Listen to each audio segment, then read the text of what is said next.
You may be speaking in front of a crowd of people that you do not agree with.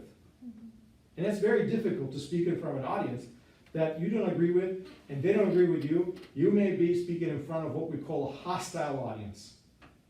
Because they don't like you. They don't have a reason to like you, because they know you are not like them.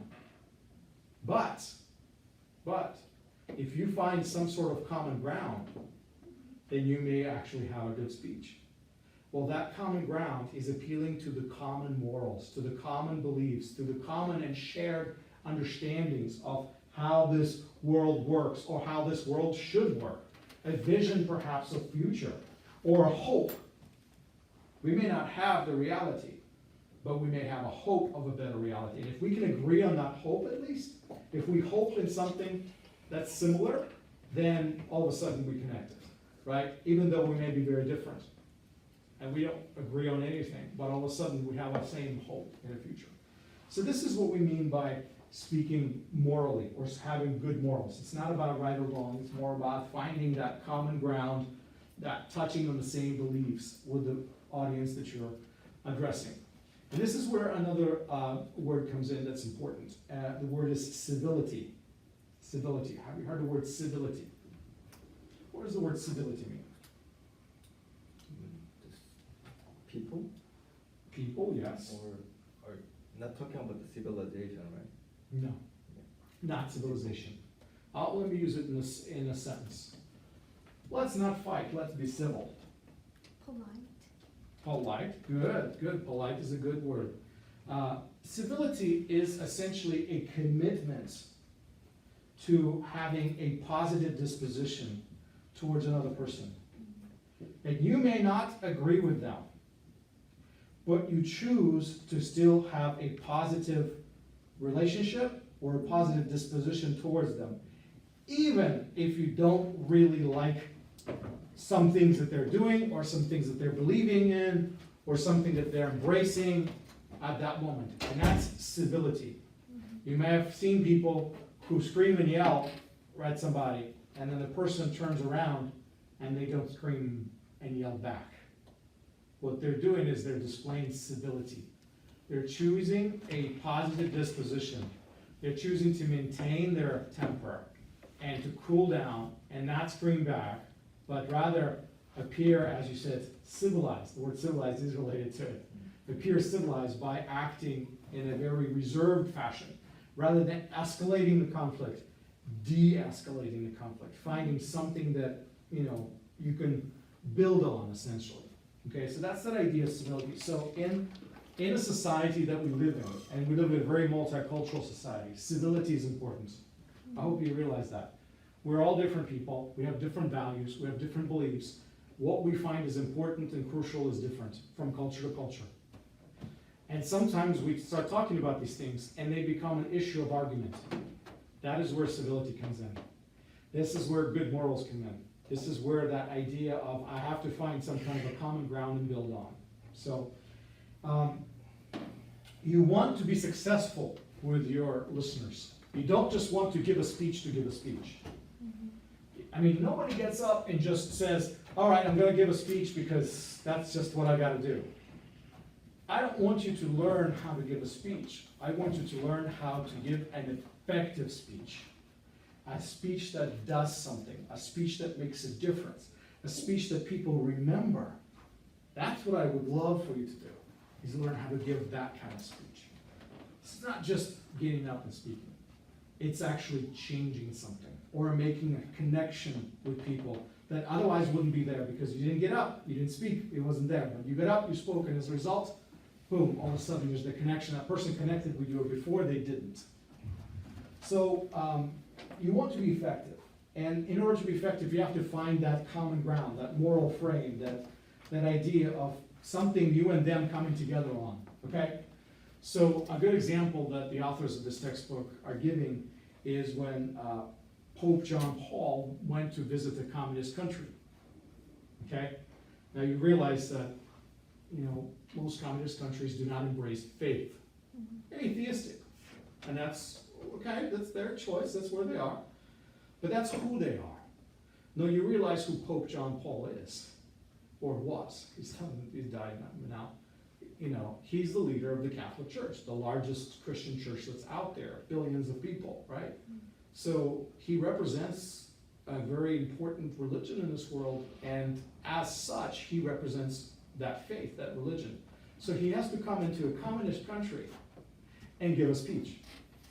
Now imagine how hard it is for a person who is religious to give a speech in an environment that's non-religious and still have a common ground with them and have something to build on and not to get them all upset. Because he can. If he simply starts to think about what he believes in and doesn't think about his audience, he's going to offend them, he's going to say a bunch of wrong things, his speech is not going to be accepted well, in fact, it's going to be ineffective. You don't want to make a speech just to make people mad. You want to make a speech to make a connection. Hopefully a positive connection if you can. Sometimes you do need to make a speech to make people mad, but not always. So Paul coming into a John Paul II coming into a communist country, that's a challenge. He had to really think through, what can I say to have a good reception, to make a difference in this country, to be accepted, not rejected, and not to make them feel lesser because they don't believe like I believe. So it's a challenge, and sometimes that's where we are going to be stuck, in that place of challenge, making speeches. Okay? Does that make sense? Any questions so far? I know we've been going on for a little while, so I'm going to let you in on this conversation. What do you guys think? You have some examples for me, maybe, of a speech that's not so easy to make.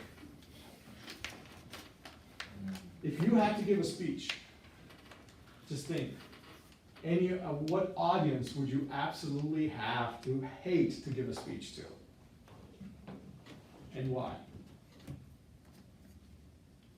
If I said, okay, this is the audience you're going to have to speak in front of, and you said, oh no, what would make you go, oh no? Somebody. Huh? Manager? Boss or manager. That's good. So you're speaking to a bunch of your bosses. You know, I call you up and you're, okay, here's your manager, here's your manager's manager, here's the owner of the company. And they're all sitting at the table looking rough. And you have to come in and give them a speech, right? And you're like, oh no, I don't want to be in there. So that's a good one because it's uncomfortable. So what are some of the reasons? Why would you not want to speak in front of? What it makes you feel like? Because it's your owner, so you make some mistake, you can make wrong something, so because he's scared about it. Fear of messing up and diminishing yourself in the eyes of a superior. Yeah. Because in the end, they're your boss. Good speech or bad speech, they're still your boss. Yeah. So if you mess up, you're gonna be in trouble. So what you're afraid of is not really giving a speech, you're afraid of giving a wrong speech or giving a speech badly. And then them thinking less of you. So yeah, that's a tough one. All right, some other, you guys think, what, if I gave you an assignment and your speech was to speak in front of that crowd, which one would make you say, oh no? Oh no. Not that group.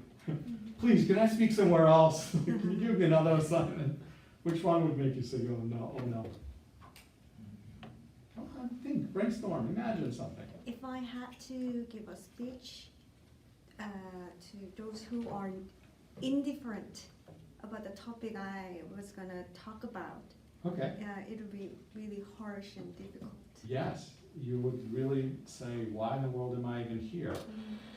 So that's a great example.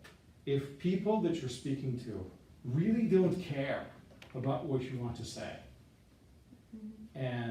but you have to speak in front of them, you don't have a choice, that's your job, that's what you gotta do. How would you do that? If that was your job, how would you, what would you think, think with me, brainstorming, how would you approach that task? I definitely need to draw attention from them by joking or using some shocking media or Okay. pictures. So you're gonna try to draw them in, even if they don't care, you're gonna make them care. Ooh, I like that. She's gonna do really good. She's gonna make them care. I love that. You don't care? Well, I'm speaking about, I'm gonna make you care. I'm gonna show you something that's really gonna pull you into it. That's good, that's a good approach. That's a good approach. I mean, and this is what I'm talking about, of finding some sort of common ground. So if you have to crack a crazy joke that you would normally not say, but in that audience you will, right? Mhm. So, so think about it. What are some of the audience that are your worst nightmare? You know, think guys. Anybody else? Give me some concrete. Maybe.